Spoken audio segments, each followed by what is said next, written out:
எடுத்திருக்கோம், ரொம்ப டேராக ஒன்று சில விஷயங்கள் சொல்கிறோம் அப்படின்னும் போதெல்லாம் எனக்கு வந்துட்டு அந்த டயலாக் ஃபஸ்ட்டு நல்லா இருக்குது அப்படின்னு எனக்கு என்கரேஜ் பண்ணுறதே பிரதீப்பா தான் இருப்பார். இதெல்லாம் சொல்லியே ஆகணுங்க, நீங்கள் எதையுமே யோசிக்காதீங்க, என்ன தோணுதோ அதை ஸ்டேட்மெண்ட்டாக நம்ம சொல்கிறோம் அப்படின்னு சொல்லி இது பண்ணார்.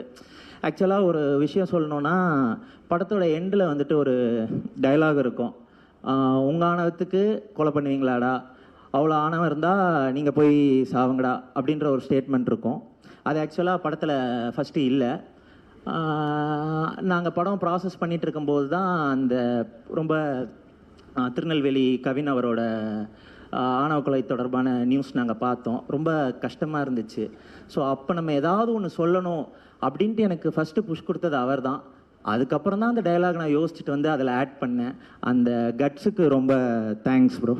டூடு வந்துட்டு அதோட கோரில் என்ன சொல்லுது அப்படின்னா, ஒரு பொண்ணுக்கு அவளோட பார்ட்னரை தேர்ந்தெடுக்கிற உரிமை அவளோட அப்பாக்கோ அண்ணனுக்கோ உறவினருக்கோ உற்றாருக்கோ நண்பருக்கோ யாருக்குமே இல்லை, அவளுக்கு மட்டும்தான் அந்த ரைட்ஸ் இருக்குது. இதுதான் டூட் பேசுகிற கோர். இது கொஞ்சம் நிறையா அந்த படம் வந்துட்டு இட் இஸ் கிரியேட்டிங் டிபேட்ஸ், இது கொஞ்சம் சொல்லாத விஷயம்லாம் கொஞ்சம் சொல்லியிருக்காங்க அப்படின்லாம் பேசுகிறாங்க. ஆக்சுவலாக எனக்கு என்ன தோணுச்சுன்னா, இது வந்துட்டு தமிழ்நாடு. ஸோ இந்த ஸ்டேட்டில் நிறையா பெரியவங்க இருந்திருக்காங்க, அந்த பெரியவரும் ஒருத்தர் இருந்திருக்காரு, அவங்கெல்லாம் நிறையா சொல்லியிருக்காங்க.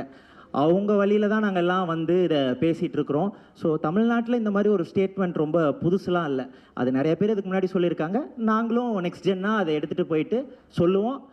ஆனால் அதை எவ்வளோ என்டர்டெய்னிங்காக சினிமாவோட லாங்குவேஜுக்குள்ளே ஆடியன்ஸ் அக்செப்ட் பண்ணுற மாதிரி ஒரு லார்ஜ் ஸ்கேலில் சொல்கிறது தான் என்னோடய ஆசை. அதை நான் கண்டினியூஸாக ட்ரை பண்ணிகிட்டே இருப்பேன் இனிமேல் வர்ற படங்களுக்கும். அது நான் கொடுக்க